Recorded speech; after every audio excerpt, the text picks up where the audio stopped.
Ketika mendengarkan kata kontraproduktif, mungkin beberapa dari kalian masih bingung tentang apa sih sebenarnya kontraproduktif itu. Gini, pernah nggak kalian sengaja bolos waktu sekolah? Kayaknya bakal banyak yang jawab pernah. Ternyata, bolos pun juga dilakukan oleh pegawai loh. Tindakan bolos kerja itu termasuk perilaku kontraproduktif. Kalian pasti sudah punya gambaran dari apa itu perilaku kontraproduktif kan? Jadi, perilaku kontraproduktif itu didefinisikan sebagai perilaku yang secara terang-terangan bertentangan dengan tujuan dari organisasi. Ketika ada karyawan yang perilakunya mempersulit organisasi untuk mencapai salah satu tujuannya, maka dia dikatakan memiliki perilaku kontraproduktif. Perilaku kontraproduktif yang paling sering dipelajari adalah kinerja yang tidak efektif, ketidakhadiran, perputaran, dan kecelakaan kerja. Perilaku-perilaku kontraproduktif itu patut kalian tahu agar kalian bisa menghindari perilaku tersebut. Makanya, yuk simak penjelasan selanjutnya mengenai perilaku kontraproduktif. Setelah tahu kontraproduktif itu apa, kira-kira apa ya penyebabnya? Kok bisa sih kontraproduktif itu terjadi? Ada beberapa penyebab loh yang membuat kontraproduktif itu ada. Pertama, faktor kepribadian atau personality, seperti keterbukaan dan kecemasan. Biasanya, hal itu memperlihatkan hubungan konsisten antara perilaku kerja kontraproduktif yang ditunjukkan oleh individu itu sendiri. Kedua, faktor pekerjaan atau job karakteristik. Karakter pekerjaan yang dimiliki akan sangat berpengaruh loh pada keahlian yang dibutuhkan, seperti jenis tugas yang diberikan dan cara bekerja.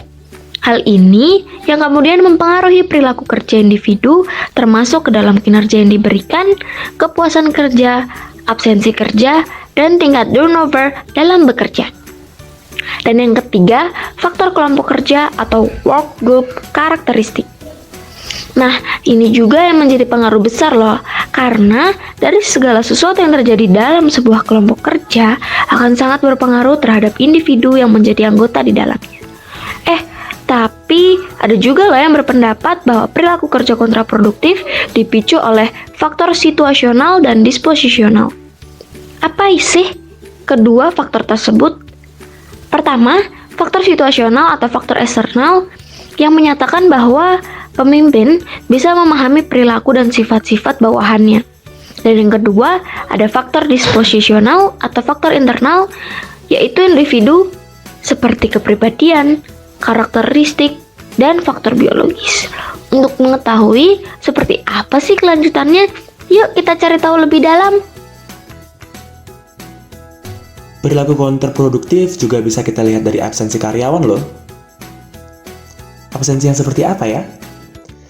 Ketidakhadiran tanpa alasan dan dengan alasan yang tidak dapat diterima bisa menjadikanmu karyawan yang kontraproduktif. Jika kamu memutuskan untuk izin tidak hadir karena alasan kesiangan, itu akan membuat bosmu marah. Belum lagi yang tanpa alasan ataupun tanpa prosedur yang sesuai dengan kebijakan perusahaan. Dan biasanya, untuk melihat seberapa kontraproduktif perilaku absensi seorang karyawan, dilihat dari seberapa sering dirinya tidak hadir. Jadi, kalau kamu sering tidak hadir, ditambah lagi dengan alasan mengantar pacar jalan-jalan, akan membuat dirimu dicap sebagai karyawan yang tidak teladan. Maka dari itu, gunakanlah absensi sebijak mungkin. Selagi kamu mampu untuk hadir, maka hadirlah. Kita tidak tahu kapan cuaca akan menghalangi kita hadir, dan kapan virus-virus nakal akan menyerang tubuh kita. Turnover atau perputaran karyawan. Perputaran karyawan adalah di mana karyawan memutuskan untuk berhenti bekerja dengan keluar dari perusahaan, kemudian digantikan dengan adanya karyawan baru yang masuk dalam perusahaan. Nah, dalam perputaran karyawan ini dapat menguntungkan dan juga merugikan suatu perusahaan. Karena hal itu akan menguntungkan jika karyawan yang berhenti adalah karyawan yang tidak berkompeten dalam perusahaan. Dan juga sebaliknya, perusahaan akan rugi kalau karyawan yang keluar itu karyawan yang berkompeten. Nah, tahu nggak kenapa perputaran karyawan itu bisa terjadi? Sebenarnya banyak alasannya. Mungkin bosnya yang terlalu galak, atau karyawannya bosan aja sama kerjaan itu. Padahal kan bosan bukan jadi alasan untuk pergi ya. Oke, jadi penyebab dari adanya perputaran karyawan itu ada banyak. Tapi kami akan menyebut beberapa yang sering kali terjadi. Yang pertama yaitu faktor usia.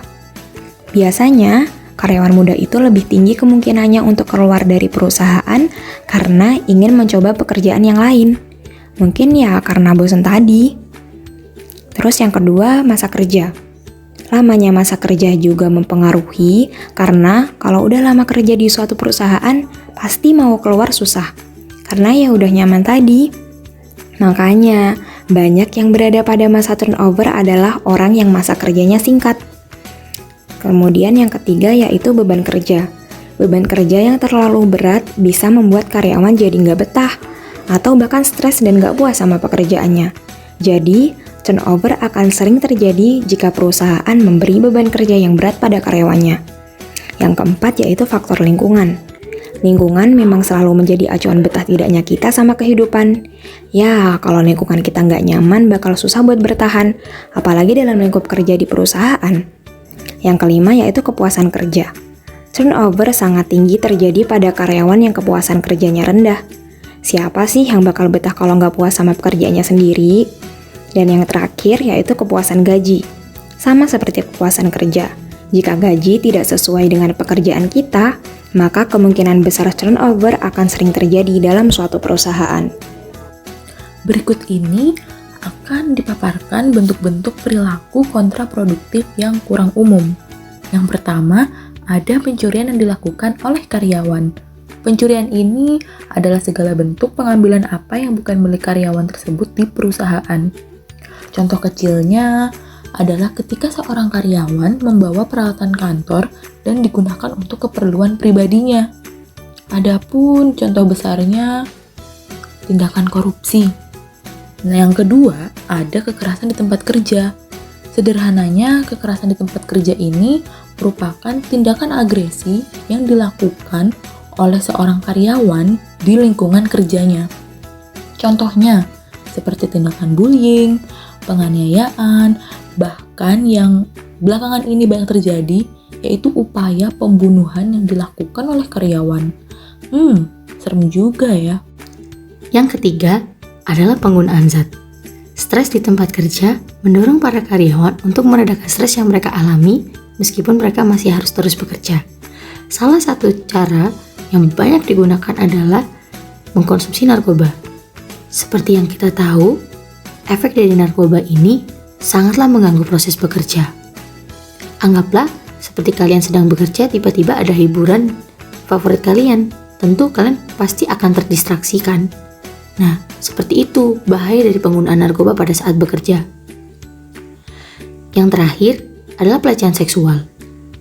Teman-teman pasti paham pelecehan seksual itu seperti apa dan kerap terjadi di mana saja. Salah satunya bisa terjadi di tempat kerja. Teman-teman tahu tidak?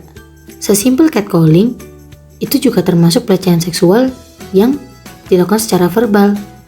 Oleh sebab itu, kita harus menjaga mulut kita untuk tidak sembarangan memanggil orang dengan kata-kata yang tidak senonoh.